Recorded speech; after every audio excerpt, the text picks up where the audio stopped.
Hi, myself Professor Girish Chandran Pillai from IBS Ahmedabad. I've spent more than 16 years in the industry and more an industry guy who has come into the academics field.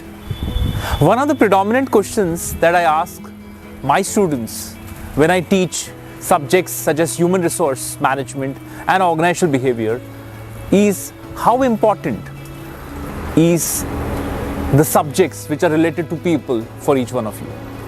And one of the predominant answers that I get is obviously marketing, operations, finance are the core domains. And then I suddenly ask them, how important is people management?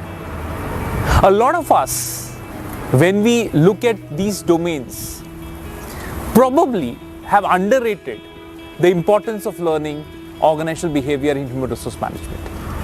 I lead this initiative at IBS Ahmedabad because I prima facie feel that one of the most important aspects in any leadership position across the globe is the way a professional handles people all across.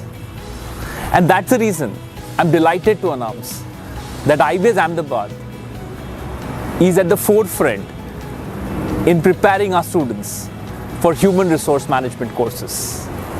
We primarily focus on case-based discussions along with experiential learnings at corporates. In fact, some of our students right now are working with startups just to set up the people processes in organizations. And I'm sure these students would add a lot of value in the domains that are given to them. Thank you so much. God bless you.